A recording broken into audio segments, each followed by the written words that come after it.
നമസ്കാരം.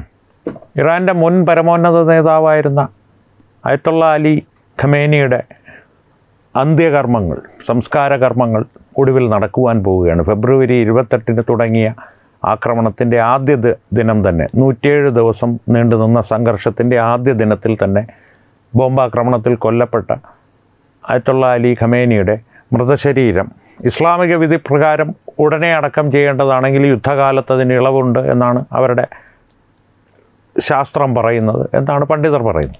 അപ്പോൾ എന്തായാലും ഈ വരുന്ന ജൂലൈ 7-ാം തീയതി അലി ഖമേനിയുടെ അന്ത്യകർമ്മങ്ങൾ ആരംഭിച്ച് ജൂലൈ 9-ാം തീയതി അവ അവസാനിക്കും. 3 നഗരങ്ങളിലായിട്ടാണ്: ടെഹ്റാൻ, കോം, മഷാദ്. കോം എന്ന് പറയുന്നത് ഷിയാകൾ പുണ്യനഗരമായി കാണുന്ന നഗരമാണ്. മഷാദ് എന്നുള്ളത് അലി ഖമേനിയുടെ ജന്മനാടാണ്. ആ ജന്മനാട്ടിലായിരിക്കും കർമ്മങ്ങൾ അവസാനിക്കുക. ഈ കർമ്മങ്ങൾക്ക് ഇപ്പോൾ ഭാരതത്തിൻ്റെ പ്രധാനമന്ത്രി ശ്രീ നരേന്ദ്രമോദിക്ക് പ്രത്യേക ക്ഷണം നൽകിയിരിക്കുകയാണ് ഇറാൻ രാഷ്ട്രപതി മസൂദ് പെഷസ്കിയാൻ നേരിട്ടാണ് നരേന്ദ്രമോദിയെ ക്ഷണിച്ചത്. ഇത് ഇറാൻ ഔദ്യോഗികമായി സ്ഥിരീകരിച്ചിട്ടുണ്ട്. ഭാരതം അതിന് മറുപടിയൊന്നും നൽകിയിട്ടില്ല. പക്ഷേ ഈ ക്ഷണത്തിൻ്റെ പ്രത്യേകത എന്ന് പറയുന്നത്, ചിന്തിച്ചു നോക്കൂ, 3 രാജ്യങ്ങളാണ് ഈ സംഘർഷത്തിൽ ഉള്ളത്, അല്ലെങ്കിൽ ഉണ്ടായിരുന്നത്. സംഘർഷം അവസാനിച്ചിട്ടില്ല, അതുകൊണ്ടാണ് ഞാൻ ഉള്ളതെന്ന് പറഞ്ഞു.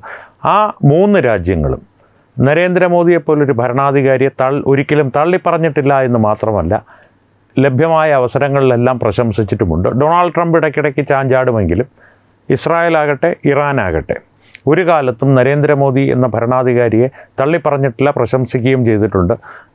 ഇറാൻ്റെ സ്ഥാനപതി, ഭാരതത്തിലേക്കുള്ള സ്ഥാനപതി ഒരുപടി കൂടി കടന്ന് ഈ സംഘർഷം പൂർണ്ണമായും അവസാനിക്കുവാൻ ഭാരതം വിചാരിച്ചാൽ 1 ദിവസം കൊണ്ട് കഴിയുമെന്നുള്ള പ്രശംസ നിരന്തരമായി നരേന്ദ്രമോദിയുടെ മേൽ ചൊരിഞ്ഞുകൊണ്ടിരുന്നു. അപ്പോൾ അങ്ങനെയാണ് ഇറാനുമായിട്ടുള്ള ഭാരതത്തിൻ്റെ ഒരു ബന്ധം. അപ്പോൾ ഈ ഒരു ചടങ്ങിൽ നരേന്ദ്രമോദി പങ്കെടുക്കുമോ ഇല്ലയോ എന്നുള്ളത് ഇനി ആത്യന്തികമായി അദ്ദേഹം എടുക്കേണ്ട ഒരു തീരുമാനമാണ്.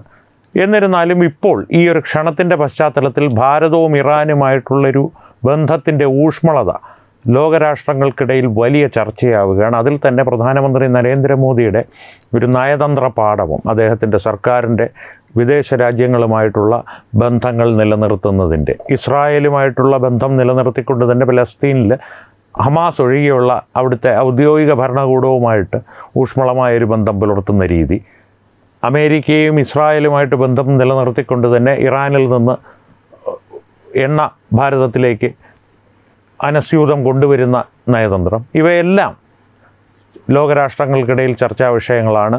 നരേന്ദ്രമോദി എന്നുള്ള നയതന്ത്രജ്ഞനെ, രാഷ്ട്രതന്ത്രജ്ഞനെ ലോകം അത്ഭുതത്തോടു കൂടിയാണ് നോക്കിക്കാണുന്നത്. അതിൻ്റെ ആ ചർച്ചകൾക്കിടയിൽ തന്നെ ഭാരതവും ഇറാനും തമ്മിലുള്ള പൗരാണികമായ ബന്ധങ്ങളും ചർച്ചയാവുന്നുണ്ട്. പൗരാണികമായ ബന്ധങ്ങളെന്ന് പറയുമ്പോൾ പലരും പറയാത്തത്, ഇപ്പോൾ 6000 വർഷങ്ങൾ പഴക്കമുള്ള പൗരാണിക ചരിത്രമാണ് ഇറാൻ്റേത് എന്ന് പലരും പറയാറുണ്ട്. പക്ഷേ അവർ പറയാതെ വിടുന്ന അല്ലെങ്കിൽ വിഴുങ്ങുന്ന ഒരു കാര്യമുണ്ട്. ഈ പൗരാണിക ചരിത്രം പൂർണ്ണമായും നശിപ്പിച്ചുകൊണ്ട് തന്നെയാണ് അവിടെ ഇസ്ലാമിക ഭരണം നിലവിൽ വന്നത്. അത് തൽക്കാലത്തേക്ക് നമുക്ക് മറക്കാം. പൗരാണികമായൊരു ബന്ധം ഭാരതവും ഇറാനുമായി നിലനിൽക്കുന്നുണ്ട്. തന്നെയുമല്ല, ഇറാൻ്റെ ആ നശിപ്പിക്കപ്പെട്ട പൗരാണിക ഒരു സംസ്കൃതിയുടെ അവശിഷ്ടങ്ങൾ ഇന്ന് ലോകത്ത് ബാക്കിയുള്ളത് ഭാരതത്തിൽ മാത്രമാണ്. അത് പാർസികളുടെ രൂപത്തിലായാലും മറ്റ് ചില ചെറിയ ചെറിയ വിഭാഗങ്ങളുടെ രൂപത്തിലായാലും ഇറാൻ്റെ ഒരു സംസ്കൃതി ഇന്നും ഭാരതത്തിൽ ജീവിക്കുന്നുണ്ട്. കാരണം ആത്യന്തികമായി ചരിത്രകാരന്മാർ വിശ്വസിക്കുന്നത് ഭാരതത്തിൽ നിന്ന്, അഖണ്ഡ ഭാരതത്തിൽ നിന്ന് ഉറവെടുത്ത് ഒരു സംസ്കൃതി ആണ് ഇറാനിലേക്ക് കുടിയേറിയത്. ആര്യൻ ഇൻവേഷൻ, ആര്യൻ മൈഗ്രേഷൻ, അതൊക്കെ ഒരു ഭാഗത്ത് നിൽക്കട്ടെ.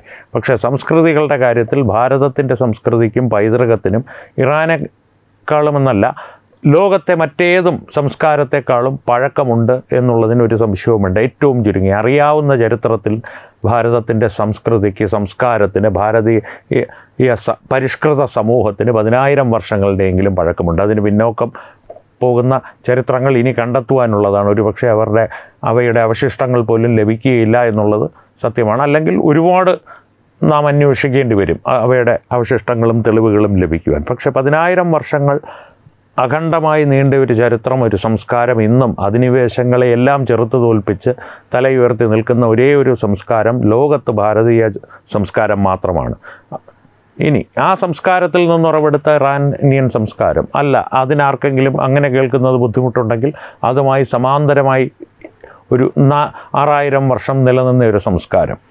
ആ സംസ്കാരവും ഭാരതീയ സംസ്കാരവും തമ്മിലുള്ള ഊഷ്മളമായ ബന്ധമെന്നുള്ളത് ലോകരാഷ്ട്രങ്ങളെ അത്ഭുതപ്പെടുത്തുമെങ്കിലും ഭാരതീയരെ ഒരു തരത്തിലും അത്ഭുതപ്പെടുത്തുകയില്ല എന്നുള്ളത് ഉറപ്പാണ്. കാരണം നമ്മുടെ പൈതൃകവും നമ്മുടെ സംസ്കാരവും തിരിച്ചറിയുന്ന ഒരു ഭരണാധികാരിക്ക്, നരേന്ദ്രമോദിയെപ്പോലൊരു ഭരണാധികാരിക്ക്, ഇറാൻ ജനതയെ ഒരിക്കലും തള്ളിക്കളയുവാൻ സാധിക്കില്ല. ഇറാൻ്റെ ഭരണകൂടത്തിൻ്റെ കാര്യമല്ല പറയുന്നത്. ഇറാൻ്റെ ഭരണകൂടത്തെ സംബന്ധിച്ച് നമ്മുടെ ആവശ്യത്തിന് വേണ്ടി അവരുമായിട്ടുള്ള ബന്ധം ഊഷ്മളമായോ അല്ലെങ്കിൽ സൗഹൃദത്തിലോ ഒരു ശത്രുതയില്ലാത്ത ഒരവസ്ഥയിലോ നിലനിർത്തുക എന്നുള്ളത് മാത്രമാണ് അദ്ദേഹത്തിൻ്റെ കർമ്മവും കടമയും.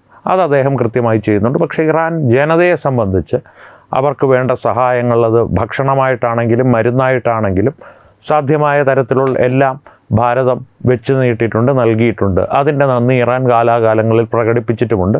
ഈ സംഘർഷം അതിൻ്റെ മൂർധന്യാവസ്ഥയിലെത്തി നിൽക്കുന്ന സമയത്തും ഹോർമൂസ് കടലിടുക്കിൽ മറ്റൊരു കപ്പലുകളും സഞ്ചരിക്കാത്ത കാലത്ത് അതുവഴി കടന്നുപോയ 10 കപ്പലുകളിൽ 8 എണ്ണം ഭാരതത്തിൻ്റേതായിരുന്നു. ഇടയ്ക്ക് ഹോർമൂസ് ഒരു ദിവസത്തേക്ക് പൂർണ്ണമായും തുറന്നപ്പോൾ ആദ്യം അതുവഴി കടന്നുപോയതും ഭാരതത്തിൻ്റെ കപ്പലായിരുന്നു. അപ്പോൾ പറയാം, അത് ഭാരതത്തോടുള്ള സ്നേഹമാണ്, നരേന്ദ്രമോദിയോടുള്ള സ്നേഹമല്ല. സത്യമാണ്. അത് നരേന്ദ്രമോദിയോട് അത് പറഞ്ഞാലും അദ്ദേഹവും അത് സമ്മതിക്കും. പക്ഷേ ആ ഒരു സ്നേഹം നിലനിർത്തിക്കൊണ്ട് ഇന്നത്തെ ആധുനിക കാലത്ത് ഊഷ്മളമായൊരു ബന്ധം മറ്റ് രാജ്യങ്ങളുമായി നിലനിർത്തുക, ഊഷ്മളത ഇല്ലെങ്കിൽ പോലും സൗഹാർദ്ദപരമായിട്ടുള്ളൊരു ബന്ധം, പരസ്പര പൂരകങ്ങളായ ഒരു സൗഹൃദം നിലനിർത്തുക എന്നുള്ളത് അത്ര എളുപ്പമുള്ളൊരു നയതന്ത്ര വിദ്യയല്ല, അല്ലെങ്കിൽ ഒരു നയതന്ത്ര പ്രവർത്തന രീതിയല്ല. ആ പ്രവർത്തന രീതി കയ്യിലെടുത്ത് മുന്നോട്ട് പോകുന്ന നരേന്ദ്രമോദി സർക്കാരിനെ ലോകരാഷ്ട്രങ്ങൾ അത്ഭുതത്തോടെ നോക്കിക്കാണുന്നതിലും അത്ഭുതമൊന്നുമില്ല ഭാരതീയരെ സംബന്ധിച്ച്. കാരണം കഴിഞ്ഞ 12 വർഷങ്ങളായി അതിനു മുൻപൊരിക്കലും സാധ്യമല്ല എന്ന് കരുതിയിരുന്ന പല കാര്യങ്ങളും, ഡിജിറ്റൽ പേയ്മെൻ്റ് ആണെങ്കിലും, എല്ലാ വീടുകളിലും വെള്ളമെന്നുള്ള ഒരു പദ്ധതിയാണെങ്കിലും, ശൗചാലയങ്ങളാണെങ്കിലും, ഇവയെല്ലാം അതിനു മുൻപ് സാധ്യമേ അല്ല.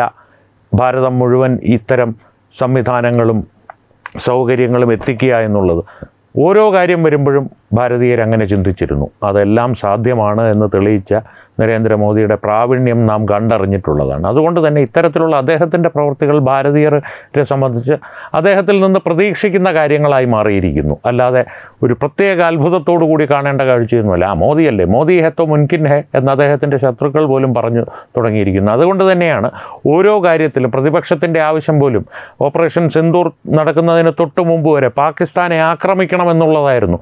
അതിനു മുമ്പ് മൻമോഹൻ സിംഗിൻ്റെ കാലത്തും എന്തിന് ഉരുക്ക് വനിത അല്ലെങ്കിൽ ഇരുമ്പ് വനിത, അയൺ ലേഡി എന്നറിയപ്പെട്ടിരുന്ന ഇന്ദിരാഗാന്ധിയുടെ കാലത്ത് പോലും അത്തരമൊരു ആക്രമണത്തിന് ഉള്ള ഒരു ചിന്ത മറ്റുള്ളവരുടെ മനസ്സിൽ വരിക പോലുമില്ലായിരുന്നു. ഇന്ദിരാഗാന്ധിയുടെ ഭാഗത്ത് നിന്ന് അത്തരത്തിലൊരു തീരുമാനം ഉണ്ടായാൽ പോലും അതിൻ്റെ ഭവിഷ്യത്തുകൾ പിൽക്കാലത്ത്, കാരണം അത്തരത്തിലുള്ളൊരു തീരുമാനത്തിൽ ഉറച്ചു നിൽക്കാതെ പിന്മാറിയതിൻ്റെ ഭവിഷ്യത്തുകൾ ഭാവിയിൽ ഭാരതം അനുഭവിക്കേണ്ടി വന്നിട്ടുണ്ട്. 54 സൈനികർ പാകിസ്ഥാൻ്റെ സ്ഥിര തടവുകാരായി തുടരുന്നത് മുതൽ ഇന്ന് അവരുടെ യാതൊരു വിവരവുമില്ല, ജീവനോടെ ഉണ്ടോ എന്ന് പോലും അറിയില്ല. അവിടെ തുടങ്ങിയ ഭവിഷ്യത്തുകൾ ഭാരതം അനുഭവിക്കേണ്ടി വന്നിട്ടുണ്ട്. പക്ഷേ നരേന്ദ്രമോദി സർക്കാരിൻ്റെ കാലത്ത് യുദ്ധം എപ്പോൾ തുടങ്ങണമെന്നും യുദ്ധം എപ്പോൾ നിർത്തണമെന്നും നാം തീരുമാനിക്കും. രാഹുൽ ഗാന്ധി പല വ്യാജ പ്രചരണങ്ങൾ നടത്തിയാലും ഭാരതീയർക്ക് ആ സത്യം തിരിച്ചറിയാം. ഓപ്പറേഷൻ സിന്ദൂർ ഇത് നരേന്ദ്രമോദിയുടെ നിശ്ചയദാർഢ്യത്തിൻ്റെയും ഒരു ഭരണ മികവിൻ്റെയും അവസാനത്തെ തെളിവ് മാത്രമായിരുന്നു ഭാരതീയർക്കും ലോകത്തിനും മുമ്പിൽ വയ്ക്കപ്പെട്ടത്. മറ്റുള്ള പല ഭരണപരിഷ്കാരങ്ങളെല്ലാം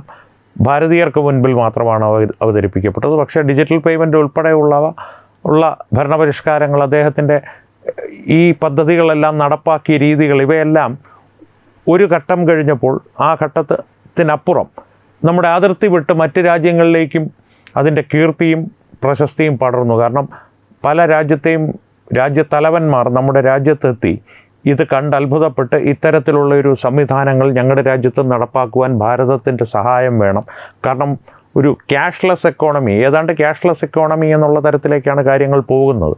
അത്തരത്തിലുള്ളൊരു ഭരണമികവ് ലോക രാജ്യങ്ങളും ലോക നേതാക്കളും അത്ഭുതത്തോടു കൂടി തന്നെയാണ് നോക്കിക്കാണുന്നത് എന്ന് പറയാതെ വയ്യ. അതിൻ്റെ ആ അത്ഭുതത്തിൻ്റെ നരേന്ദ്രമോദിയുടെ അത്ഭുത പ്രവർത്തനങ്ങൾ എന്ന് പറയുമല്ലോ, നമ്മുടെ ഈ വെള്ളമിട്ട പാസ്റ്റർമാർ പറയുന്ന അത്ഭുത പ്രവർത്തനങ്ങൾ, അതിൻ്റെ യഥാർത്ഥ അത്ഭുത പ്രവർത്തനങ്ങളുടെ ഏറ്റവും അവസാനത്തെ തെളിവാണ് ഈ അലി ഖമേനിയുടെ അന്ത്യകർമ്മങ്ങളിലേക്ക് നരേന്ദ്രമോദിയുടെ ക്ക് ലഭിച്ച ക്ഷണം, ഔദ്യോഗികമായ ക്ഷണം, പ്രത്യേകമായിട്ട് അദ്ദേഹത്തെയാണ് ക്ഷണിച്ചത്. മറ്റൊരു ലോക നേതാവിനെയും ഇതുവരെ ക്ഷണിച്ചതായിട്ടുള്ള വിവരങ്ങൾ പുറത്തു വന്നിട്ടില്ല. ഇനി ക്ഷണങ്ങളുണ്ടായേക്കാം. തീർച്ചയായിട്ടും ആ ഒരു 2 കോടിയോളം ജനങ്ങൾ ആ അന്ത്യകർമ്മങ്ങളിൽ പങ്കെടുക്കുമെന്നാണ് ഇപ്പോൾ അറിയുവാൻ കഴിയുന്നത്. ഒരു ലോക റെക്കോർഡായിരിക്കും അത് എന്നൊക്കെ അവകാശപ്പെടുന്നുണ്ട്. അത്തരത്തിലൊരു ചടങ്ങിലേക്ക് ആദ്യം ക്ഷണിക്കപ്പെടുന്ന നേതാക്കളിൽ ഒരാൾ, ആദ്യം ക്ഷണിക്കപ്പെട്ട നേതാവ് അദ്ദേഹമാണെന്ന് ഞാൻ അവകാശപ്പെടുന്നില്ല.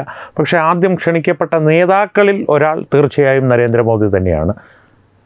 ആ ക്ഷണം അങ്ങനെയാണെന്നുള്ളത് ഒരു അത്ഭുതം തന്നെയാണ് ലോകരാഷ്ട്രങ്ങളെ സംബന്ധിച്ച്. എന്തായാലും ഈ വിഷയത്തിൽ പ്രേക്ഷകരുടെ അഭിപ്രായങ്ങൾ ഞങ്ങളുമായി കമൻറ്റുകളിലൂടെ പങ്കുവയ്ക്കുക. ഒപ്പം വീഡിയോ ലൈക്ക് ചെയ്യുക, നിങ്ങളുടെ പ്രിയപ്പെട്ടവരുമായി ഷെയർ ചെയ്യുക.